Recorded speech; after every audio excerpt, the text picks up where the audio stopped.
So we're here with LaShondra Joyner, ECU grad student who works with Carolina Support Services as a social worker. So LaShondra, what does your job as a social worker entail? Right now at Carolina Support Services, I'm working with children um, in the service of intensive in-home, providing case management to children and their families. Okay, what type of families and children do you serve, do you work with? The intensive in-home service definition is for children who are at risk of being placed outside of the home. So I'm working with those families, kind of like family preservation, or just trying to keep the child in the home and keep the family at an equilibrium, at a steady base. Okay, so it seems like you're going into homes that are dysfunctional, have low poverty levels. So what exactly are you seeing when you go into the homes, or what's a really one experience when you went into a home that has stuck out to you so far? Going to homes is a very serious and sometimes scary situation. We're going into neighborhoods that are very underserved. So, one thing that I can remember happening was when I went to a home and mom was narcoleptic, but it wasn't listed in any of the paperwork that I had in any of the intake or diagnostic assessment that was done for the child and their families. And while talking with her, she was falling asleep, and she also lit a cigarette and fell asleep.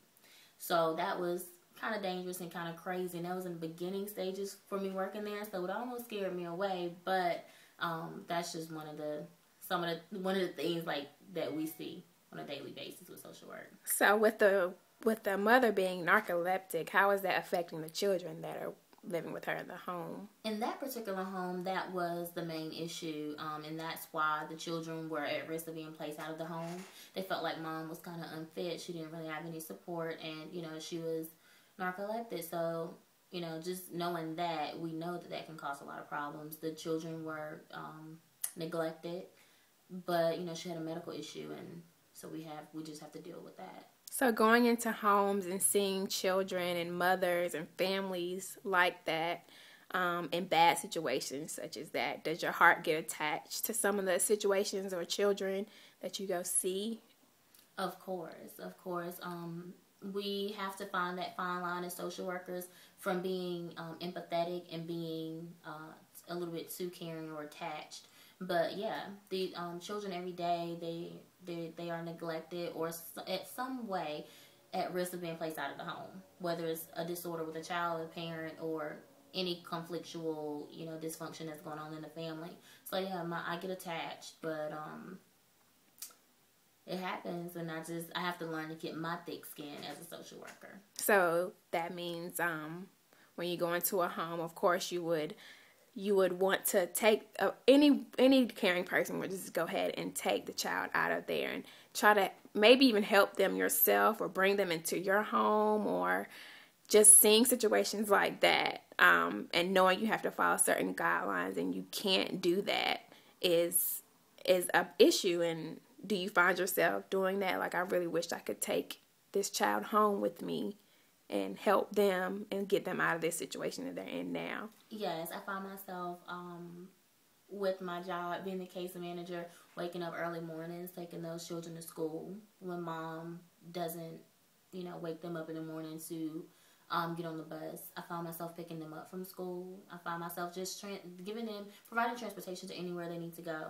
I also find myself trying to put them in other programs. I have a modeling troupe, and also, I'm a part of a sorority, and I try to get them involved in the things that we're doing as well, or find myself, at least telling them about it and trying to persuade them to do it, just because I want them to be in a different environment and, be able to show them other arenas of life rather than their social environment they're in now. Okay. So social workers normally get paid on average around $46,000 a year. And it's not a high-paying job, nor, as you stated, a glamorous one.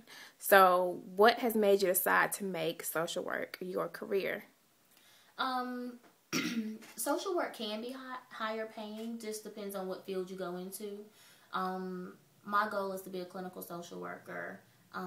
This summer, I will be provisional for my licensed clinical social work license and my licensed clinical addiction specialist license.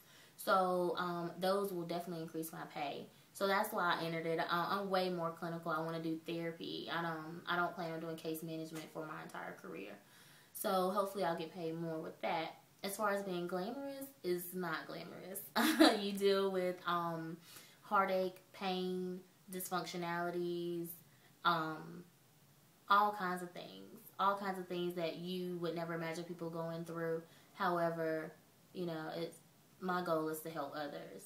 So I definitely have to implement a self-care plan to keep myself healthy and functioning normally with my own family and friends. But, my goal is to help others, and I really enjoy doing that. Okay, so what do you gain from being a social worker? I think so far with case management, I think that seeing a child smile, and just offering them something that they don't have every day or they don't see every day, that really does a lot for me. To just feel like that I'm entering someone else's life and making a difference.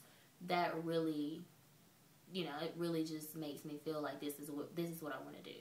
Okay, so you feel like social work was made for you. Are you happy with your decision of being a social worker? Yes, very happy with it. And how is that going with also being a grad student at the same time?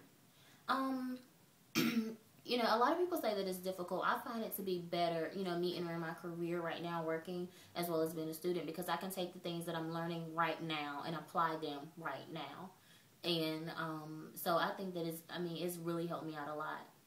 Okay, well, thank you so much. We've seemed to learn a lot about social work with you, helped us enlighten us on. And thank you so much for taking the time out to do this interview. And hopefully I wish you all the best in everything that you're doing. You're welcome.